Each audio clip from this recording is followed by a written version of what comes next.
यह है गोपेश्वर नाथ मंदिर और अभी हम गोपेश्वर नाथ मंदिर का दर्शन करने जा रहे हैं। यहीं पर भगवान रुद्रनाथ का शीतकाल में पूजा होती है। गोपीनाथ मंदिर, इसका दर्शन अभी हम लोग करेंगे। ये मंदिर, ये विशाल त्रिशूल गोपीनाथ मंदिर का, इसकी परिक्रमा कर रहे हैं सभी लोग, मैं भी कर रहा हूँ।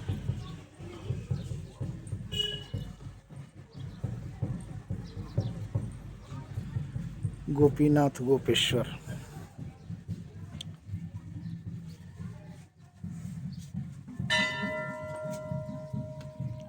इस त्रिशूल में 4 अभिलेख उत्कीर्ण हैं। सबसे प्राचीन शासकों के नाम स्कंद नाग, विभु नाग, गणपति नाग उल्लिखित है, जो रुद्र के मंदिर में एक त्रिशूल को स्थापित करने के संबंध में है। संस्कृत भाषा के इस नागरी अभिलेख को 6वीं 7वीं शती ईस्वी के मध्य रखा जा सकता है।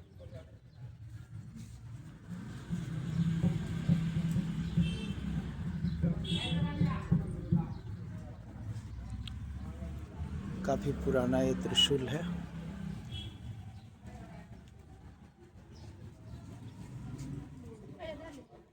कर्मा मार्ग पर काफी पुराना ये मंदिर है। ये सारा कुछ देखिए।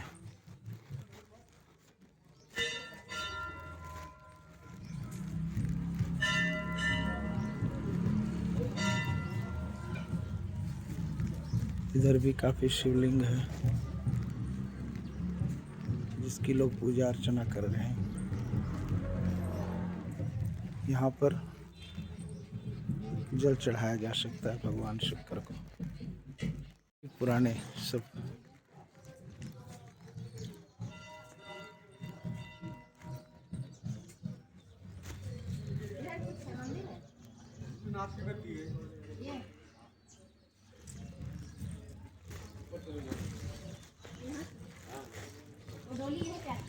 यहीं पे रहती है, जाती है, लेकिन 2 दिन यहीं पे रहती है।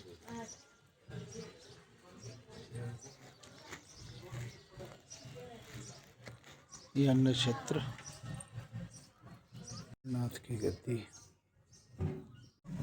गोपीनाथ अथवा रुद्रनाथ के नाम से प्रसिद्ध यह शिव मंदिर बद्रीनाथ तथा केदारनाथ के प्राचीन यात्रा मार्ग पर स्थित गढ़वाल क्षेत्र के सर्वाधिक विशाल तथा ऊंचे मंदिरों में से एक है।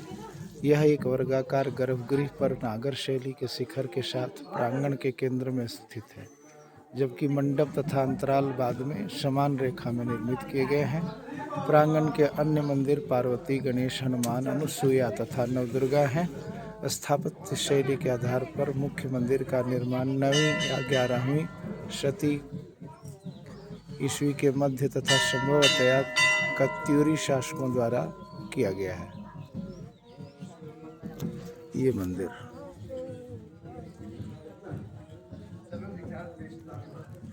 गरुड़ गंगा, प्राचीन गरुड़ गंगा मंदिर, जहाँ हम लोग जा रहे हैं।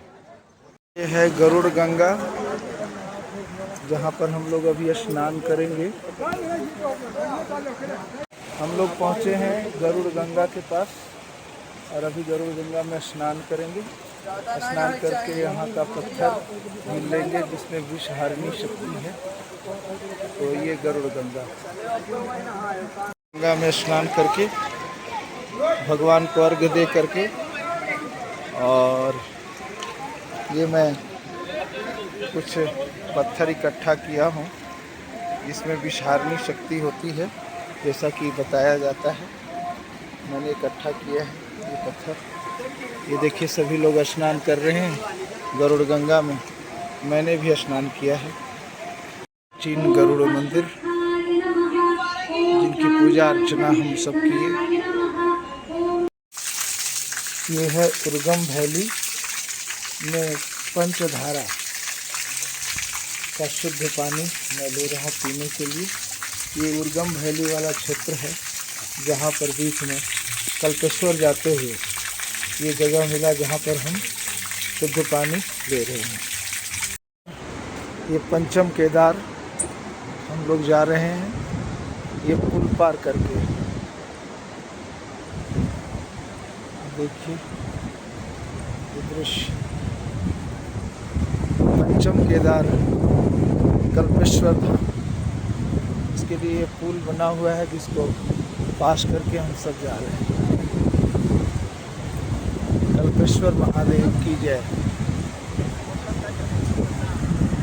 कल्पेश्वर महादेव के पास बहता हुआ पर्वत से गिरता हुआ ये झरना। सीढ़ियाँ चढ़ते हुए हम लोग कल्पेश्वर महादेव की ओर जा रहे हैं और ये हम लोग पहुंच गए पंचम केदार कल्पेश्वर महादेव के पास।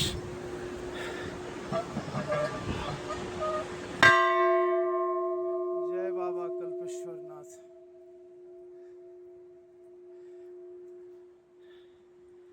कल्पेश्वर नाथ की ओर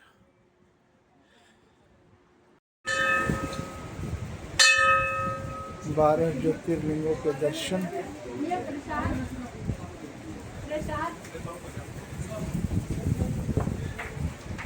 बने हुए हैं पंच केदार।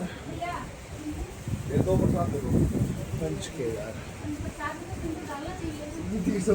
यहाँ पर केदारनाथ के भी दर्शन कर सकते हैं।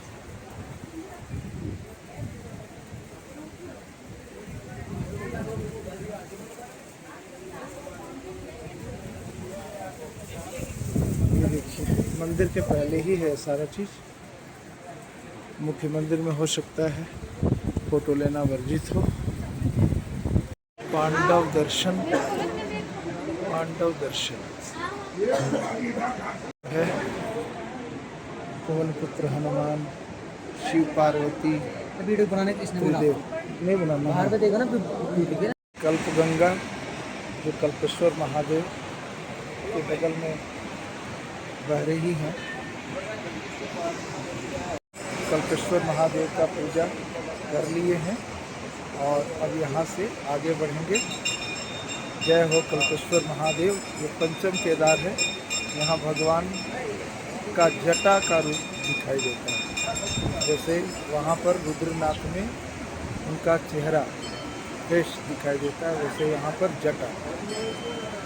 जटा के रूप में भगवान केदार, ये पंचम केदार है, केदारनाथ दिखाई दिए पांडवों को।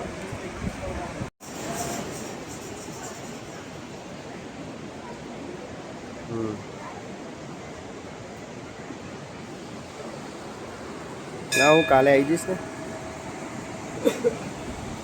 आओ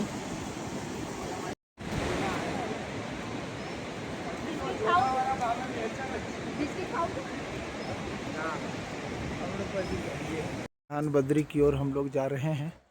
ये भी पंच बद्री में से आता है। इससे पंच केदार में कल्पेश्वर है, उसी तरह से ध्यान बद्री जो है वो सप्त बद्री में पंचम बद्री है।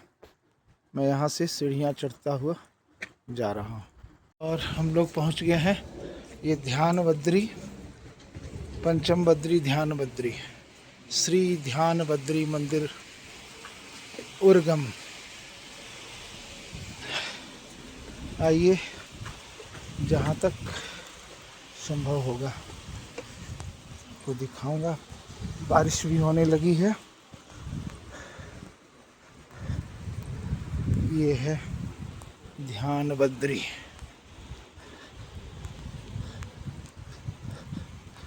बहुत ही शांत वातावरण में ध्यान बद्री हैं।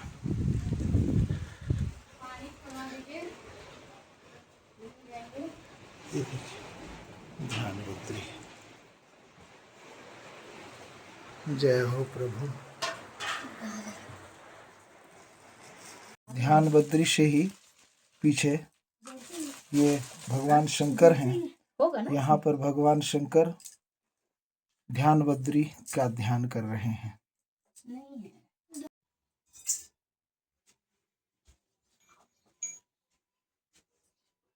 से भी ध्यान बद्री से भी हिमालय की चोटियाँ दिखाई दे रही हैं। बहुत ही शांत वातावरण। हमने भी यहाँ पर ध्यान बद्री में बैठकर कुछ देर भगवान का ध्यान किया, पूजा अर्चना की। उसके बाद फिर हम लोग लौट रहे हैं। ये ध्यान बद्री के मार्ग में पुराने पुराने मकान आपको देखने को मिलेंगे। बहुत पुराने पुराने मकान, इस तरह से पत्थर से छत छाए हुए देख सकते हैं। बहुत पुराने पुराने मकान हैं और छत को इस तरह से पत्थर से छाया हुआ होता है। ये भी देखने लायक है। बाकी एस्बेस्टस के तो हैं ही और आधुनिक है ही, लेकिन एक नया चीज़ कि पत्थर से छत को छाया गया, ऐसा देखने को यहाँ मिला। कि किस प्रकार के घर यहाँ बने हुए हैं ध्यान बद्री के पास। पत्थर से छत को इस तरह से छाया हुआ, बहुत ही पुराना पुराना मकान। ये सब देखने को देखिए। अभी हैं हम कर्णप्रयाग में, और कर्णप्रयाग में दो नदियों का, अलकनंदा और पिंडर नदी का ये संगम है। रात्रि का समय, पूरा लाइट तो है नहीं, लेकिन ये इधर से जो आ रहा है वो पिंडर है और इधर से अलकनंदा, ये दोनों का संगम यहाँ हुआ है। और इसका नाम कर्णप्रयाग इसलिए कहा गया है क्योंकि कर्ण ने यहीं तपस्या की थी और भगवान सूर्य का आशीर्वाद उन्होंने पाया था, कवच कुंडल आदि।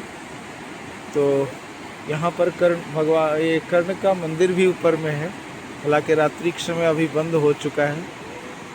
तो ये है कर्णप्रयाग। कल बहुत थकावट भरा दिन था। कल आराम करने के बाद आज 6 तारीख को सुबह सुबह सगर गांव में नाश्ता चाय करने के बाद वहाँ से हम सब गोपेश्वर गोपीनाथ मंदिर आए। बड़ा ही प्राचीन मंदिर है गोपेश्वर, और वहीं पर ये जो रुद्रनाथ हैं उनका शीतकाल में पूजा होती है। बड़ा सुंदर भव्य मंदिर, बहुत प्राचीन मंदिर। वहाँ एक खास करके जो त्रिशूल है वो भी देखने लायक है। मंदिर प्रांगण में बहुत सी प्रतिमाएं हैं जो प्राचीन हैं। गोपेश्वर के बाद हम लोग आए फिर चमोली, और चमोली से हम लोग उर्गम घाटी होते हुए कल्पेश्वर, उसके पहले गरुड़ गंगा में भी हम लोग स्नान किए।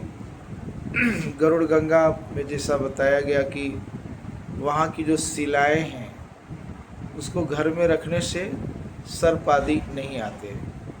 तो मैंने छोटे छोटे कुछ शिलाओं का इकट्ठा किया वहाँ स्नान करने के बाद, और उसे भी साथ लेकर के घर के लिए जा रहा हूँ। वहाँ का जल भी लिया, गरुड़ गंगा का जल, और जल लेने के बाद फिर वहाँ से हम लोग कल्पेश्वर, बहुत ही प्राकृतिक और शांत वातावरण, वहाँ कल्प गंगा भी है और एक बहुत सुंदर निर्झर भी है, उसका दर्शन किया। और उसके बाद लौटते क्रम में ध्यान बद्री, ये बद्री एक नहीं है, एक तो बद्री विशाल है ही जिसका दर्शन कर चुका हूँ पिछले ही साल। इस बार ध्यान बद्री का भी दर्शन हुआ। ध्यान बद्री में कोई भीड़ भाड़ नहीं, एकदम शांत वातावरण, छोटा सा मंदिर। वहाँ पर बैठ कर के बहुत आराम से हम लोग थोड़ा देर ध्यान भी किए, और उसके बाद फिर धीरे धीरे हम लोग लौट आए चमोली। और चमोली से आगे के लिए कोई गाड़ी मिल नहीं पा रही थी। रुद्रप्रयाग जाना था। रुद्रप्रयाग के लिए कोई बस या कोई गाड़ी वहाँ अवेलेबल नहीं था, तो हम लोग कर्णप्रयाग आ गए हैं। और इस क्रम में मैं बता दूं कि हेलन के बाद जो कल्पेश्वर का जो मार्ग है वो कच्चा मार्ग है और बहुत ही मुश्किल से चलने वाला मार्ग है। और जब तक ये मार्ग नहीं बना हुआ था उस समय लोग हेलन से ही ट्रैकिंग करके यानी 15-16 किलोमीटर जाते होंगे। ये नया चालू हुआ है जो कि कल्पेश्वर तक हम लोग पहुंच गए। नहीं तो पहले जो लोग जाते होंगे वो कल्पेश्वर पैदल चलना पड़ता होगा 15-16 किलोमीटर, और बहुत ही खतरनाक रास्ता है। कैसे यहाँ के बस चालक चला लेते हैं, बहुत ही दुर्गम, अभी पूरा कच्चा ही मार्ग है। इसी के चलते जो गाड़ी वाले हैं वो कम में जाने के लिए तैयार नहीं होते। 3000 अगर हेलन से भी मैं लेता तो 3000 लेते लोग, लेकिन मुझे चमोली से ही सभी दर्शन यानी गरुड़ गंगा का भी दर्शन, कल्पेश्वर का भी दर्शन, ध्यान बद्री का भी दर्शन, सब कुछ करवा दिया बस वाले ने। उसको धन्यवाद। और अभी मैं लौट कर आया हूँ कर्णप्रयाग। कर्णप्रयाग यहाँ पर पिंडर ग्लेशियर से निकल के आती हुई नदी अलकनंदा में मिलती है। कर्णप्रयाग इसको इसलिए कहा गया क्योंकि कर्ण ने यहीं तपस्या की थी, और जैसा कि लिखा हुआ था एक शिलालेख में कि यहाँ पर कर्ण ने तपस्या की थी, इसलिए इसको कर्णप्रयाग कहा गया। तो ये आज तक का है।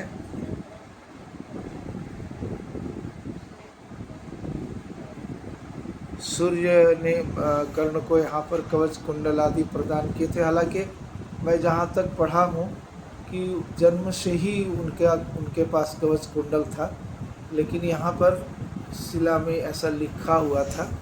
जो भी हो, तो मैंने अभी तक कर्णप्रयाग तक की यात्रा का जो बातें हैं मैं शेयर किया। इसके बाद आगे के क्रम में